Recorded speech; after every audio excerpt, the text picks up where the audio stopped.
तो जैसा कि आपको पता है कि प्रीलिम्स 2020 का एग्जाम बहुत जल्द आ रहा है और प्रीलिम्स 2021 की डेट अनाउंस कर दी गई है जून के लास्ट वीक में। उस कॉन्टेक्स्ट में ये देखना ज़रूरी है कि एग्जैक्टली प्रीलिम्स एग्जामिनेशन में कितने क्वेश्चंस अटेम्प्ट करने हैं। कोई फिक्स नंबर नहीं है, हर साल ये नंबर वेरी कर सकता है, बट यहाँ पे हम एक टेक्निक समझने की कोशिश करेंगे कि जब हम एग्जाम हॉल में बैठे हैं तो एग्जैक्टली हमारे दिमाग में क्या चलना चाहिए। देखिए, कोई फिक्स थंब रूल नहीं है, लेकिन एक सेट ऑफ पैटर्न है जिसको अगर हम फॉलो करेंगे तो हो सकता है कि हमारी नेगेटिव मार्किंग थोड़ी कम हो और सही क्वेश्चंस की एक्यूरेसी बढ़ती रहे। सबसे पहले आगे बढ़ने से पहले 2019 का एक बारी कट ऑफ ट्रेंड देखते हैं। प्रीलिम्स 2019 में जनरल कैटेगरी के लिए कट ऑफ था 98 मार्क्स, ईडब्ल्यूएस के लिए 90, ओबीसी के लिए 95.34, schedule caste 82 marks and schedule tribe के लिए 77.34 मार्क्स।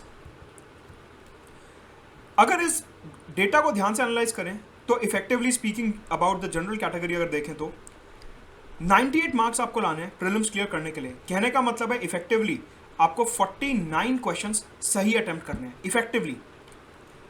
इफेक्टिवली इसलिए बोल रहा हूं कि ऑब्वियसली बात है 100% एक्यूरेसी पॉसिबल नहीं है एग्जाम में, तो कुछ क्वेश्चन गलत भी करेंगे। मतलब कि मानिए आपने 55 क्वेश्चन अटेम्प्ट करे और उसमें से 1-2 गलत हो गए, 3 गलत हो गए, उस तरीके से इफेक्टिवली 49 आपको सही करने हैं, तो आपका 98 स्कोर बनेगा और आप मेंस लिख पाएंगे। ये ट्रेंड था 2019 का। ऑफ कोर्स हम पैटर्न को जनरलाइज नहीं कर सकते, ट्रेंड को जनरलाइज नहीं कर सकते, दूसरे ईयर्स का भी पैटर्न हमारे को देखना पड़ेगा, वो अभी मैं दिखाऊंगा। पहले स्पेसिफिकली 2019 की बात करेंगे 2 मिनट और फिर दूसरे ईयर्स के ऊपर चलेंगे। जब भी एस्पिरेंट्स एग्जाम देने जाते हैं तो माइंड में एक हिस्टेरिया होता है कि मेरे को कम से कम 80 सॉल्व करने हैं, 85 सॉल्व करने हैं, 90 तो कहीं नहीं गए, मैं सॉल्व करके ही रहूंगा। ये कितना सही या कितना गलत है वो डिपेंड करता है। लेट अस सपोज एक केस स्टडी लेते हैं जिसमें एक एस्पिरेंट है जिन्होंने सोचा कि मेरे को 80 सवाल सॉल्व करने ही करने हैं एग्जाम में 80 सवाल मेरे को सॉल्व करने हैं। ठीक है, उसमें से मानते हैं कि 80 में से 40 क्वेश्चंस सही अटेम्प्ट करें, एकदम श्योर थे उसके बारे में, और उसमें 80 नंबर आपके बनते हैं। लड़ा से बचे हुए 40 सवालों में, क्योंकि टोटल 80 अटेम्प्ट करे, 40 तो एकदम 100% श्योर थे कि हाँ ये तो सही होंगे ही होंगे, तो उसमें 80 नंबर आपके बन गए। बचे हुए 40 सवालों का क्या होगा? सवाल ये उठता है लड़ा से कि इन बचे हुए 40 सवालों में जिनमें आपने एलिमिनेशन लगाया, थोड़ी बहुत तुक्केबाजी करी, और इन सब में आपकी एक्यूरेसी 50% है। अब आप ये सोच सकते हैं कि ये 50% में रैंडमली नंबर कैसे एज्यूम कर रहा हूँ। देखिए, रैंडम नहीं है, 50% में एक बेस्ट केस सिनारियो लेके चल रहा हूँ। इसके ऊपर जो तुक्केबाजी होती है या फिर जो एलिमिनेशन के क्वेश्चंस होते हैं, 50% से ज़्यादा एक्यूरेसी उसमें आना काफ़ी ज़्यादा मुश्किल है। 50% भी मैं एक ओवर एस्टिमेट ले रहा हूँ, इतनी यूजुअली नहीं आ पाती। अगर आपने टेस्ट सीरीज सॉल्व करी है थोड़ी बहुत तो आपको आइडिया होगा। डेटा एनालिटिक्स करते हैं थोड़ा सा, और यहाँ पे अगर एज्यूम करें कि 50% एक्यूरेसी है, तो जो 40 सवाल हैं उसमें से अगर आपने 50% सही करे तो 20 सवाल सही करे, मतलब कि एडिशनल 40 नंबर आपको मिल रहे हैं। और जो बचे हुए 20 हैं वो गलत हो गए, मतलब कि हर क्वेश्चन के लिए -0.66 आपको मिल रहा है। इन ऑल इन 20 गलत सवालों के लिए आपको -13.2 मार्क्स मिल रहे हैं। अगर ये 80 मार्क्स, 40 मार्क्स और ये 13.2 को क्यूमुलेटिव करें तो हमारे को मिलता है 106.8 मार्क्स।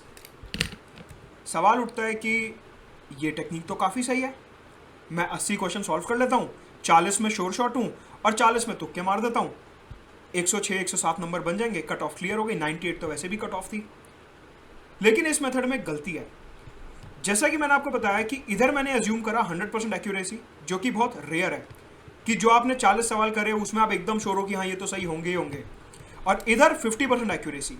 ये यूजुअली तुक्केबाजी और एलिमिनेशन में पॉसिबल नहीं हो पाती। लेट अस सपोज कि अब 50% की जगह मैं एक्यूरेसी 40% मान लेता हूँ, 50% की जगह एक्यूरेसी लेट अस सपोज 40% रह गई। ध्यान से देखिए, एक प्रोसेस है, आपको अभी लर्निंग आउटकम समझ आएगा इसमें मैं क्या बोलना चाह रहा हूँ। तो 40 तो आपने सही करे थे, 80 नंबर तो उसके बन ही रहे हैं। बचे हुए 40 सवाल में आपकी एक्यूरेसी रह गई 40 नंबर की। कहने का मतलब है 16 क्वेश्चन आपने सही करे, 32 मार्क्स यहाँ से मिल गए। 24 इनकरेक्ट हुए तो -15.84, क्योंकि हर गलत क्वेश्चन के लिए -0.66 मिल रहा है। इन सबको अगर मैं ऐड करता हूँ तो आपका क्यूमुलेटिव स्कोर बनता है 96.16 मार्क्स। मतलब कि अगर आपकी एक्यूरेसी थोड़ी सी भी कम हो रही है 50% से, तो you are already out of the race. Point समझो। इसको और आगे ले जाते हैं। लड़ा से आपकी एक्यूरेसी है 50% की जगह जो 40 आपने एलिमिनेट और तुक्केबाजी करी, उसमें 50% की जगह आपकी एक्यूरेसी 30% रह गई।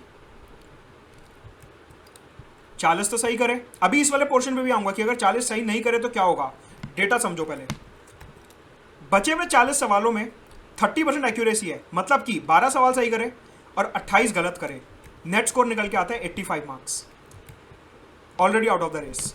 अगर यही एक्यूरेसी मैं और कम कर दूं 20%, प्रैक्टिकली स्पीकिंग इतनी हो सकती है, अगर तुक्केबाजी या एलिमिनेशन करेंगे तो इतनी एक्यूरेसी कम हो सकती है, that is totally possible. 40 question तो सही करे, 80 नंबर ये बैठ गए। बचे हुए 40 सवाल में 20% एक्यूरेसी है, मतलब कि 8 सही करे और 32 क्वेश्चन गलत करे, टोटल आपका स्कोर बैठता है 74.88 मार्क्स, मतलब कि already out of the race. अगर इन सब डॉट्स को कनेक्ट करते हैं, कहने का पर्पस यह है कि जैसे जैसे आपकी एक्यूरेसी कम होती रहेगी, आप इस ग्राफ में देखिए आपका स्कोर कम होता रहेगा। Just observe this blue line.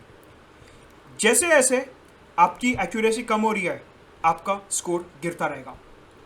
कहने का मतलब है, एक ये जो मास हिस्टेरिया है दिमाग में कि मेरे को 80 क्वेश्चन करने हैं, 90 क्वेश्चन करने हैं, 95 क्वेश्चन करने हैं, that is a hysteria. Prelims में जैसा कि इस डेटा से प्रूव होता है, अगर आपकी एक्यूरेसी ज्यादा है तो इवन तो अगर आप कम सवाल सॉल्व कर रहे हो तब भी आपका सिलेक्शन श्योर शॉट है। लेकिन अगर आप इस हिस्टेरिया में पढ़ के ज्यादा क्वेश्चन अटेम्प्ट करने के चक्कर में तुक्केबाजी कर रहे हो तो आपका स्कोर ऑटोमेटिकली यहां पे गिरता रहेगा। तो crux of the matter is कि जो पेपर है वो आपको 2 रीडिंग्स में करना है। ध्यान से समझिए, ये काफी इंपॉर्टेंट स्टेप है।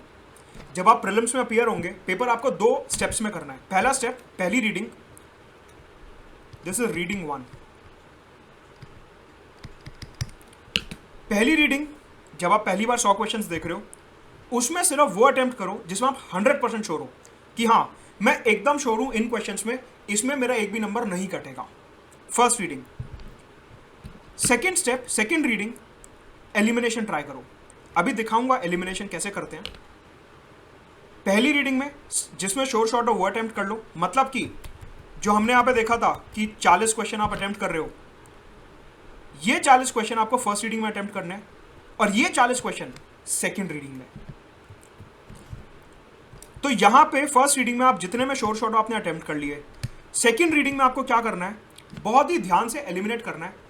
माइंड में टारगेट नहीं होना चाहिए कि मेरे को 80 तक पहुंचाना है, 90 तक पहुंचाना है। गलतियां करोगे ही करोगे, जितना कंफर्टेबली कर पाओ सिर्फ उतना। कहने का मतलब है, अगर एक बार आप ये तुक्केबाजी और एलिमिनेशन में सेकंड रीडिंग में पड़ गए और दिमाग में माइंडसेट सेट हो गया कि मेरे को 80-90 क्वेश्चन करने हैं, you are out of the race. उस केस में कोई स्कोप नहीं बैठता, क्योंकि गलतियां बढ़ती रहेंगी और नेगेटिव स्कोर बढ़ता रहेगा। साथ के साथ एक पॉसिबिलिटी और है। यहां पे मैंने अज्यूम करा कि आपने 40 क्वेश्चन एकदम सही अटेम्प्ट करे।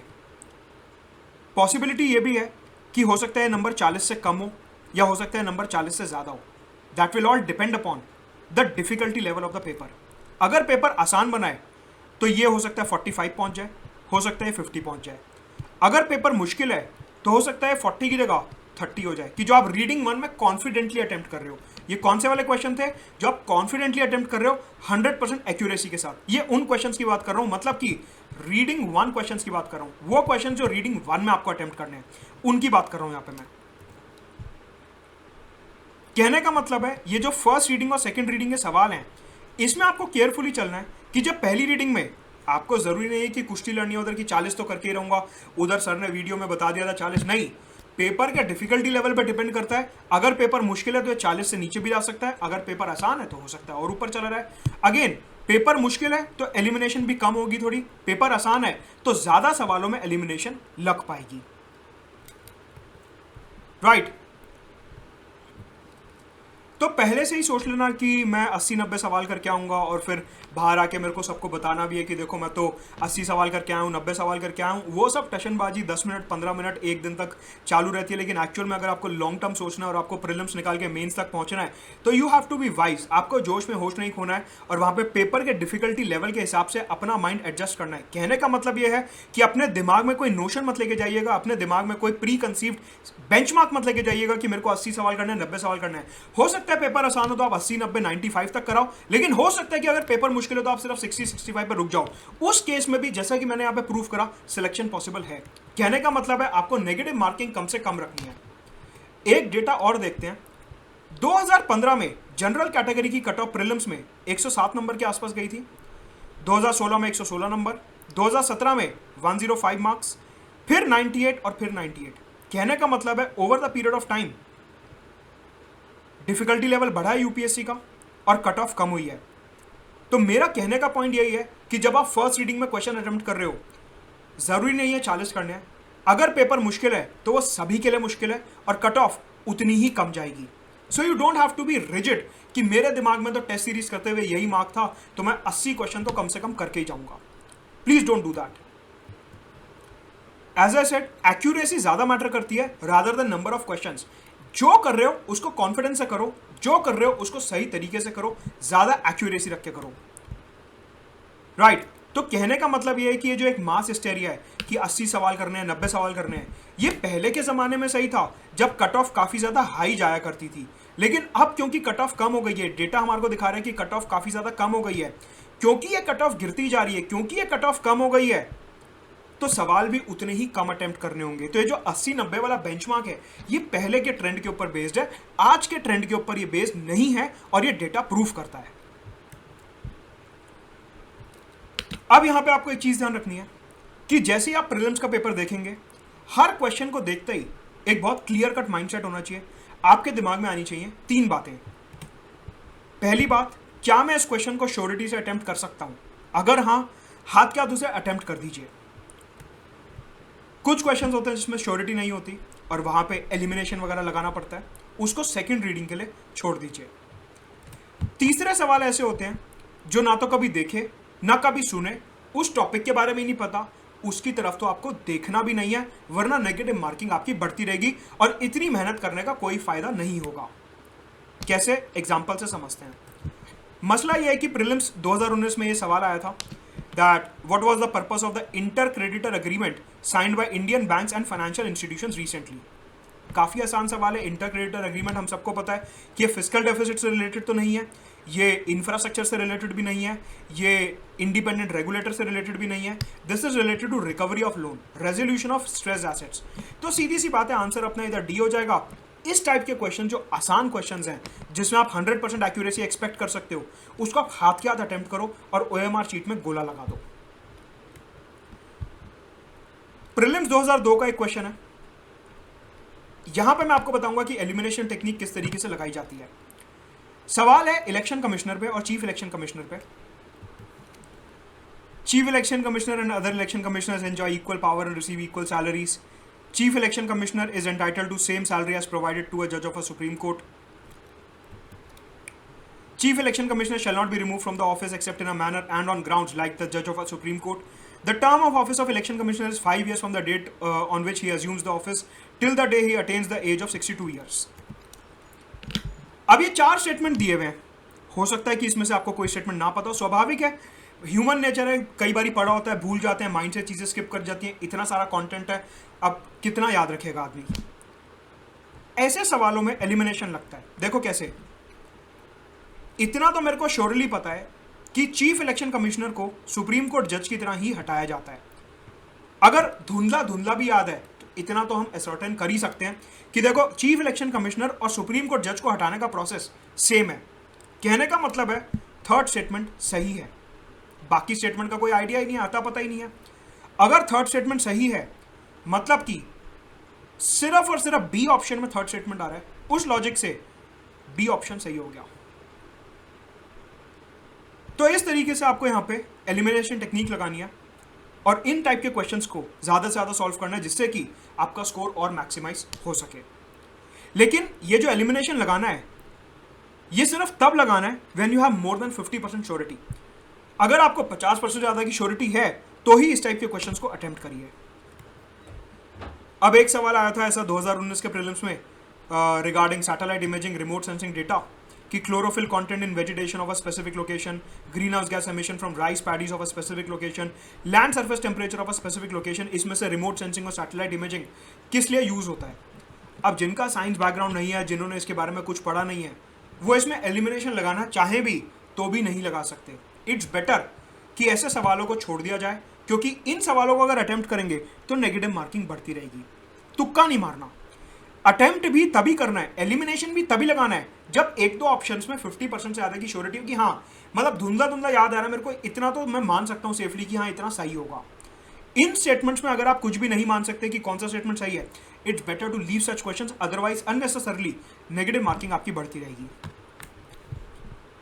तो कहने का क्रक्स ये निकलता है कि पहली रीडिंग में आपको जो आप 100% श्योर हो वो अटेम्प्ट करो, इससे क्या होगा, आपका स्कोर का एक स्ट्रॉन्ग बेस बनता है। सेकंड रीडिंग शुरू करो, उसमें एलिमिनेट करते चलो, जिनमें आपको 50% से ज़्यादा श्योरिटी है कि हाँ इसमें मैं 50% से ज़्यादा ऑप्शंस एलिमिनेट कर सकता हूँ, उनको अटेम्प्ट करो, मतलब कि बियॉन्ड रीजनेबल डाउट आप श्योर हो कि हाँ ये ऑप्शन तो पक्का सही है, एलिमिनेशन लगाओ। और जो क्वेश्चंस देखे भी नहीं है उनको टच करने की भी जरूरत नहीं है। देखिए सबके सब सेम सोर्सेस पढ़ रहे हैं, सभी लक्ष्मीकांत, स्पेक्ट्रम, एनसीईआरटीज, अखबार वगैरह सब पढ़ रहे हैं, जितने सीरियस कैंडिडेट्स हैं सेम अखबार पढ़ रहे हैं, करंट अफेयर्स वगैरह सेम है, सोर्सेज मार्केट में सेम है।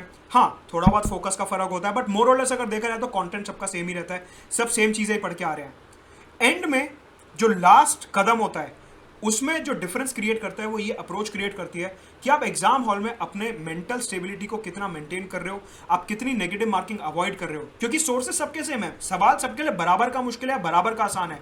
एक दो क्वेश्चन में साइंस वालों को या ह्यूमैनिटीज वालों को एडवांटेज मिल सकता है, वो इतना ज्यादा मैटर नहीं करता लॉन्ग रन में। कहने का पॉइंट ये है कि जब सब कुछ सेम आ रहा है, सबके लिए पेपर बराबर है, सब सेम सोर्सेस पढ़ के आ रहे हैं, तो एक दो क्वेश्चन में इधर उधर थोड़ा एडवांटेज होता है किसी के पास। अदरवाइज ये नेगेटिव मार्किंग, एक्यूरेसी, ये सारा का सारा गेम डिसाइड करता है। तो आपको जोश में होश नहीं खोना है, वहां पे अपने दिमाग में लेके नहीं जाना है कि मेरे को 90 क्वेश्चन करने, 80 क्वेश्चन करने, दिमाग से बिल्कुल वो फिगर निकाल दीजिए, पेपर देखिए, क्वेश्चन बाय क्वेश्चन चलिए। अगर मुश्किल है तो सबके लिए मुश्किल है, आसान है तो सबके लिए आसान है, right. So I hope you will perform well and don't panic. नीचे टेलीग्राम चैनल दिया हुआ है, उसको जरूर ज्वाइन कर लीजिए, एंड कोई भी प्रॉब्लम हो you can email me. Bye bye.